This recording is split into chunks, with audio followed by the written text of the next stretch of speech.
Fans de laine, dans ce tuto-ci, je vais vous expliquer comment réaliser le point canevas. Alors pour réaliser ce point, il vous faut un nombre pair de mailles.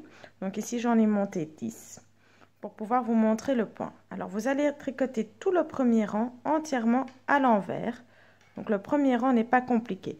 Le premier rang, c'est un rang pour monter l'ouvrage. Il ne servira à rien après. C'est juste pour avoir un rang de début.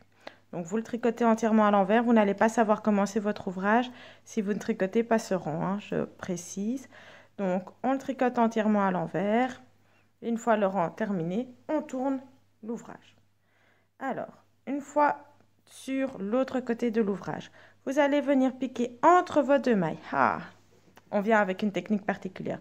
Donc on ne pique pas dans la maille ici. On ne pique pas en dessous de la maille. Je vais rezoomer pour essayer de faire en sorte que vous voyez mieux ce que je fais. Donc, on ne pique pas dans la maille ici. On ne pique pas là non plus. On pique vraiment ici, entre les deux mailles. Et vous allez venir rechercher votre fil de l'autre côté pour le faire ressortir ici. Vous attrapez la maille que vous étiez censé tricoter. Vous l'attrapez à l'envers, vous la glissez simplement sur votre aiguille.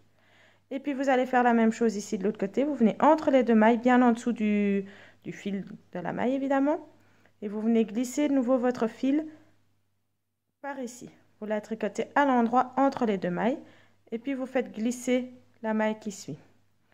Vous glissez votre aiguille à travers les deux mailles et vous venez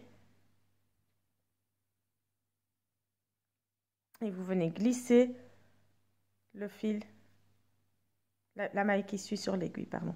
Puis vous allez donc revenir de nouveau encore avec votre aiguille entre vos deux mailles. Vous passez votre fil sur votre aiguille et puis vous glissez la maille qui suit sur l'aiguille. Et vous faites ainsi de suite jusqu'à la fin du rang.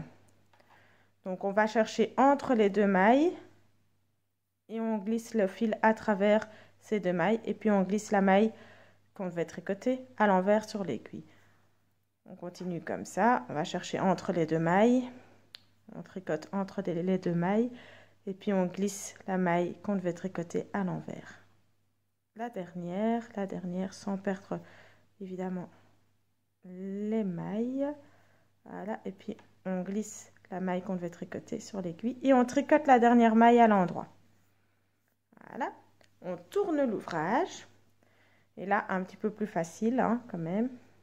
Oups, on tourne l'ouvrage. On glisse la première maille ou on tricote la première maille, ça dépend comment vous faites, si vous avez une maille de bordure, enfin une maille lisière ou pas. Et puis vous tricotez les mailles qui suivent, toutes deux par deux.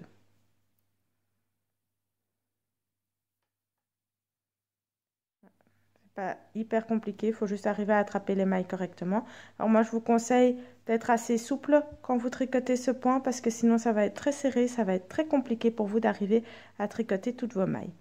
Donc on va tricoter toutes les mailles deux par deux jusqu'à la fin du rang. Donc pas bien compliqué. On tricote la première maille et puis les suivantes sont toutes deux par deux à l'envers.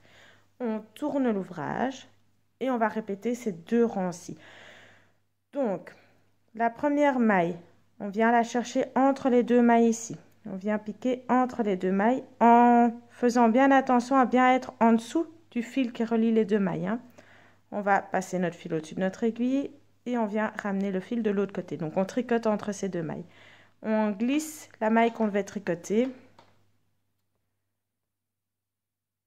correctement sur l'aiguille.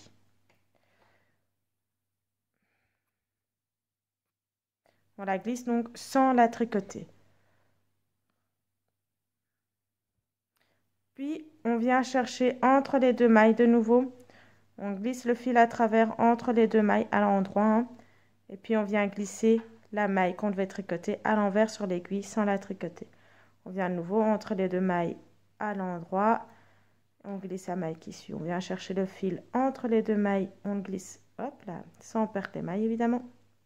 Donc vous venez chercher entre les deux mailles. Allez, voilà, pas envie de rester celle-là. Donc vous venez chercher entre les deux mailles.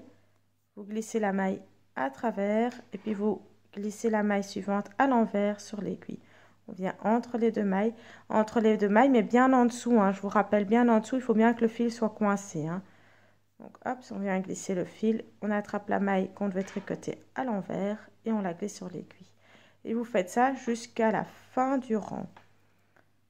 Alors ça demande au début un peu de dextérité pour arriver à le faire facilement et pour arriver à lâcher suffisamment le fil pour ne pas le perdre. Mais au bout de quelques rangs, on finit par avoir l'astuce et par y arriver tout seul. Et, hop, et la dernière maille, on la tricote. Et donc le rang qui suit, le deuxième rang à répéter. Hop. On tricote la première maille, ou on la fait en lisière, ça dépend comment vous avez prévu de la faire. Et puis on tricote les mailles toutes deux par deux, jusqu'à la fin du rang. Donc c'est super simple, hein.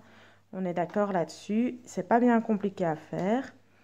Il faut juste avoir un tout petit peu de dextérité pour arriver à venir chercher entre les deux mailles.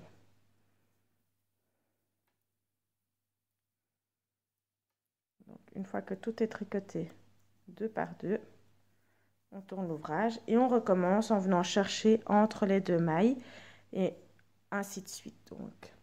Et donc, quand vous répétez ces deux rangs, donc un rang où on vient piquer entre les deux mailles et le rang où on tricote les mailles par deux, vous obtenez au final ceci. Bon, ici je vous montre évidemment sur un autre ouvrage, ce n'est pas l'ouvrage que j'avais au début. Donc ça donne ceci, cette espèce de petit effet canevas, hein, qui est assez sympa, très joli. Ici je l'ai fait dans le but de faire un snoot justement. Je trouve que ça donne bien, ça fait un point très moelleux en plus. Donc, à mon avis, très chaud aussi. Donc voilà, j'espère que ce tuto vous a plu et je vous verrai pour le suivant. Ciao, ciao!